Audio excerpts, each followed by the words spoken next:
You're listening to Montreal Now with Aaron Rand and Natasha Hall on CJAD 800. That is James Mennie. He's over at the Montreal Gazette. And Jim, I'm going to be getting to our question of the day in a second, and I'm going to be talking about what you're going to be talking about, and that is the comments by Yves-François Blanchet, leader of the Bloc Québécois. I'm wondering what brings this up. Does he suddenly have an interest in provincial politics? Yeah, that's exactly what I went through my mind when I saw this. The big question, I mean, Yves-François Blanchet tends to say things just to get media attention, and he gets that media attention because when you look at it at bottom, the Bloc Québécois is a contradiction in terms. It's a party that's dedicated to blowing up Canada, but also doing so from within the House of Commons, within the federal system. So whenever he opens up his mouth, you've got to look at, you got to take things with several metric tons of salt. But that was the question that went through my mind this past weekend. Why has he decided not to sort of juxtapose anything going on in Quebec with what could be, what the effects could be in Ottawa, but speaking flat out about something that's hermetically sealed in Quebec, this idea, well, first of all, it's not a newsflash. There are two Quebecs. Depending on who you talk to and how much they've traveled throughout Quebec, they can tell you there are 3 or 4 or 8 or 9 Quebecs. And that's a fact. Quebec is a very big place. And it is certainly not the homogeneous white francophone descended from les colons that Monsieur Blanchet seems to suggest real Quebec is. When he talks about Montreal, as if Montreal was a refugee applicant, came in here because, we are not paying attention to the history, language, values, and culture of our very generous host society. I ran that one through the decoder ring, yeah. French, English, Klingon. I couldn't figure that out. But why is it possible that Monsieur Blanchet has decided to pipe up?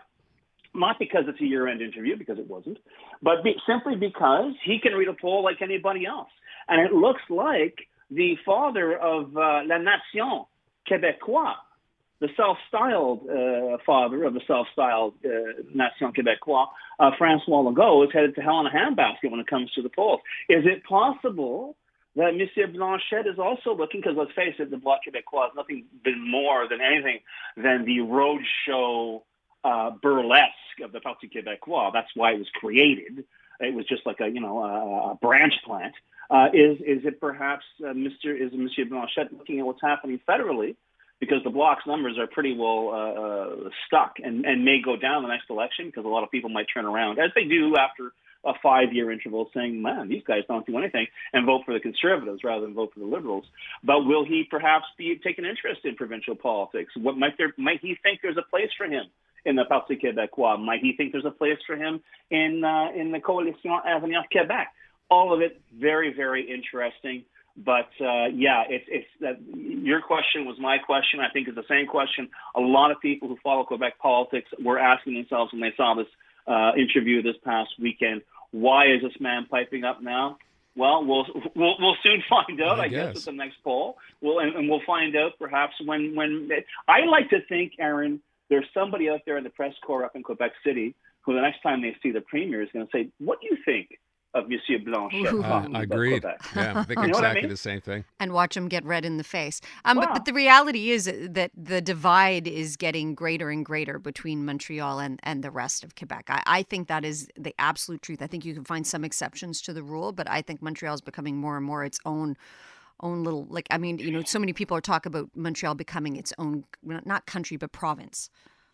That semi-classical, rock opera Starmania, which, was the source of so many anthems of Quebec identity, that was a given, that Montreal was this place à part of the rest of it. That was the place that, it was the Hollywood / New York / whatever. It wasn't the rest of Quebec, but I would respectfully submit that the rest of Quebec has, I think there's Montreal is one Quebec, Quebec City is one Quebec, the North is certainly another Quebec, and they share absolutely nothing whatsoever in common. And I don't think that's a problem.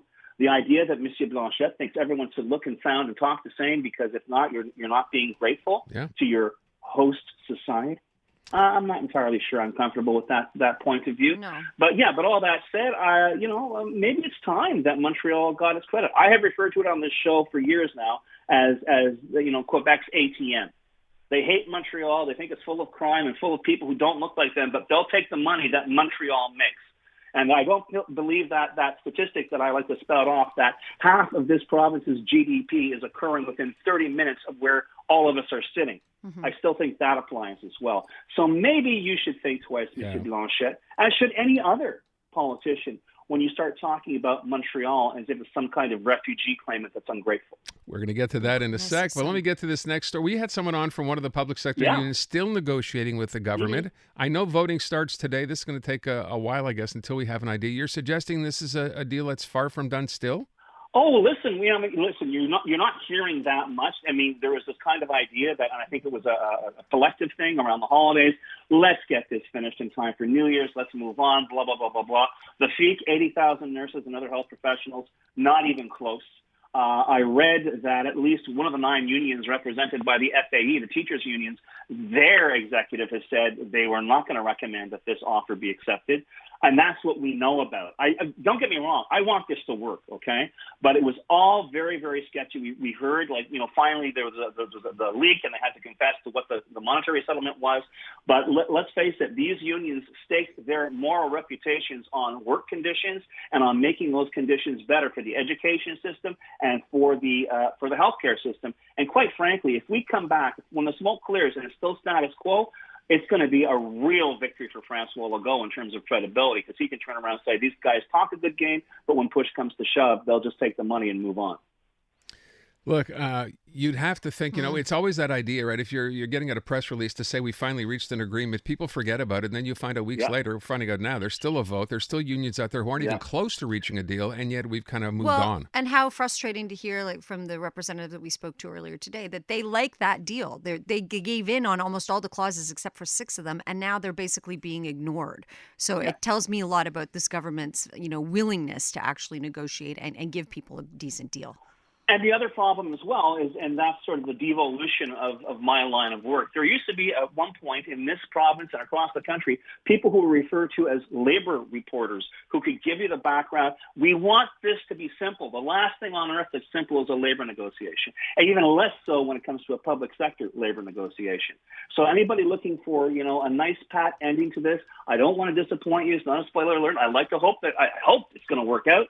But please do not take that to the bank, because this is far from over. James Mennie at the Montreal Gazette. Thank you, Jim. Have a man.